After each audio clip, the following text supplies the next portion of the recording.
Well, I don't think people in the city really understand that how tough it is physically and mentally on our farmers out here. Like, they are doing it tough because they've had to sell cattle off because of they're starving and there's no rain, so there's no food.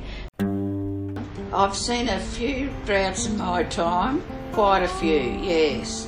It's been devastating. You know, pulling sheep and cattle out of dams that have bogged, and then you've got to, shoot them. The bitumen roads are fine, but then we're dirt. I had to stop to repair the trailer this morning coming into town because our dirt roads are that rough. It's just cracked all the weld in the frame, just from constant use up and down the road. I suppose the cost of it, like now in the drought, when you're feeding stock, for example, supplements for a week for our cattle, we could be looking at $600 to $1,000 a week just in supplements to keep them going. I buy grain, whole grain, from another producer not far from us. I was lucky enough for them to have a wheat crop last year, which has saved me quite a fair bit of money. Otherwise, we've got to buy it from produce places here in town. When we've had rain and we've got green feed, we're not feeding as much. Hay is getting ridiculous to source. Good quality hay is getting ridiculous to source. We were buying bales of Rhodes grass towards the end of last year. We were paying $90 a bale. Now, last Friday when I was in town, I picked up a bale of Rhodes grass hay. It was $168 for a bale of hay, and nowhere near the quality. That just goes to show the demand for it, and with the demand, the price goes up. It's definitely gotten quieter. It has, hasn't it? Since we came here, it's gotten much quieter. Well, the tennis club just closed. They had a meeting, I think, last week, and that's closed down. So just not enough people to come to. So, you've got to have enough members to pay for the insurance and those overheads for starters. So that had to close. And the local community groups that are going, like the race club and the camp draft and the pony club, are really struggling to keep the executive positions.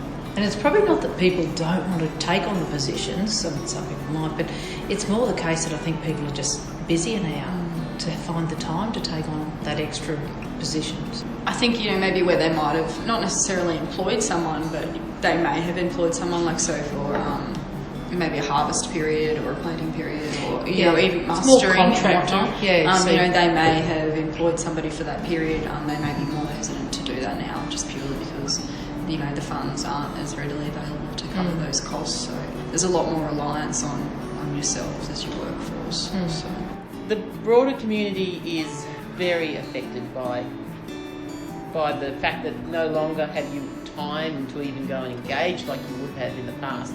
So there isn't the social functions that are on. People are generally just too tired.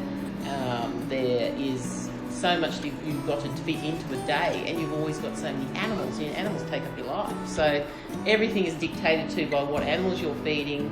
It consumes all your day, really. So from the moment you get up, if you've got potty calves, and the reason you have potties is because their mothers have either died or just they were too weak, they couldn't handle them. So you take them from them, or you just find them out in the bush and they're just being orphaned. So you bring them home, and so you're rearing them. So then you become their mother. So you've got to bottle feed them. You've got to supply them with any chaff or hay. So it's a constant. It's like being a baby, except you have them outside. So the drought we've been experiencing, severe drought for 8 years, doesn't just affect the farmers, it also affects our small businesses. Yes, I have seen big changes especially in Wallumbilla. The There's a little store there, and it's, you know, just the shelves have become half empty, you know, because they're just, people aren't buying. We just can't, you know, everyone's saving their dollars to pay for the water and to pay for the feed, for their stock, you know, and just their utilities. You know, with local businesses, we're battling, we're struggling. I mean, I've been in my shop for 36 years, it's in the 37th year, and I'm really battling and struggling, and so is everyone else in town. The long-term effects of the drought, I believe, are just a slowly winding down of the availability of cash flow through the business enterprises in town. Obviously, people are losing stock, so that's going to affect their bottom line. Unfortunately, we've had to let staff go, but that's already reached that stage.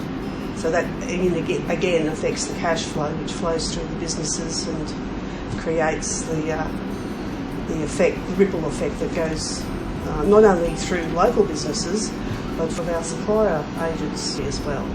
There's also another flow-on effect of the cost of meat. I think that will go up.